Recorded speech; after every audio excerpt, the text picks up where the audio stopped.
اگر آپ نے ابھی تک ہمارے چینل کو سبسکرائب نہیں کیا تو برائے مہربانی اسے سبسکرائب کر لیجئے اور بیل آئیکن بھی پریس کر دیجئے تاکہ ہماری نئی آنے والی ویڈیوز کا آپ کو بر وقت پتہ چل سکے۔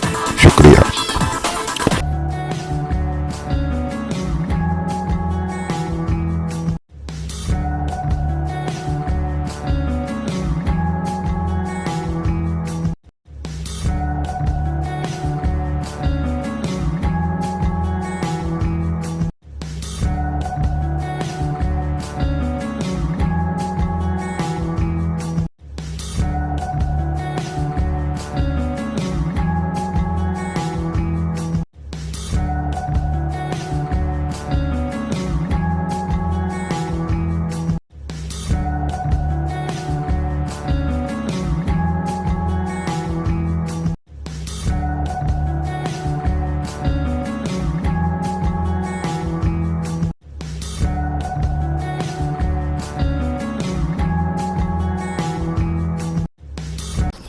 اگر آپ نے ابھی تک ہمارے چینل کو سبسکرائب نہیں کیا تو برائے مہربانی اسے سبسکرائب کر لیجئے اور بیل آئیکن بھی پریس کر دیجئے تاکہ ہماری نئی آنے والی ویڈیوز کا آپ کو بر وقت پتہ چل سکے۔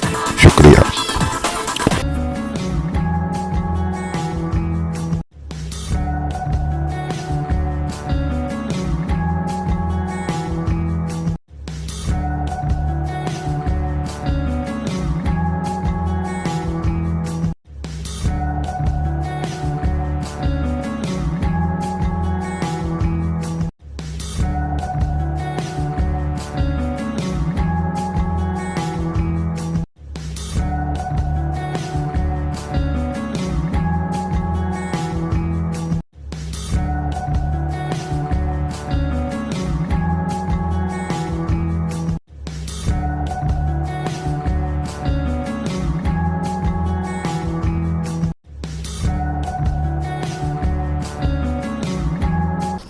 اگر آپ نے ابھی تک ہمارے چینل کو سبسکرائب نہیں کیا تو برائے مہربانی اسے سبسکرائب کر لیجئے اور بیل آئیکن بھی پریس کر دیجئے تاکہ ہماری نئی آنے والی ویڈیوز کا آپ کو بر وقت پتہ چل سکے۔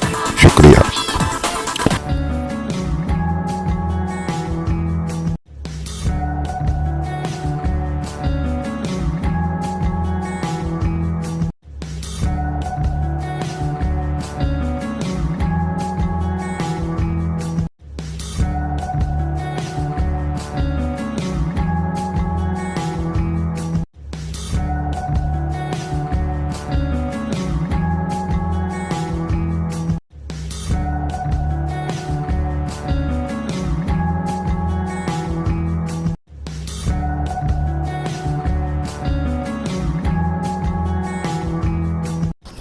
اگر آپ نے ابھی تک ہمارے چینل کو سبسکرائب نہیں کیا تو برائے مہربانی اسے سبسکرائب کر لیجئے اور بیل آئیکن بھی پریس کر دیجئے تاکہ ہماری نئی آنے والی ویڈیوز کا آپ کو بر وقت پتہ چل سکے۔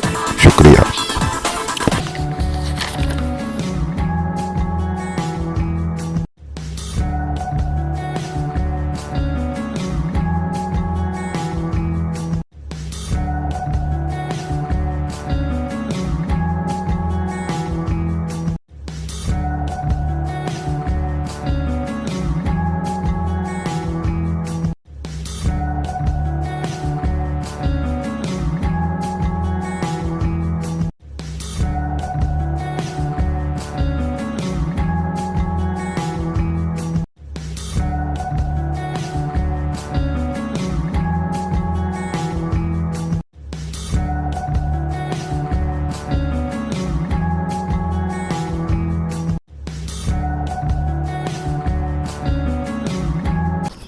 اگر آپ نے ابھی تک ہمارے چینل کو سبسکرائب نہیں کیا تو برائے مہربانی اسے سبسکرائب کر لیجئے اور بیل آئیکن بھی پریس کر دیجئے تاکہ ہماری نئی آنے والی ویڈیوز کا آپ کو بر وقت پتہ چل سکے۔ شکریہ۔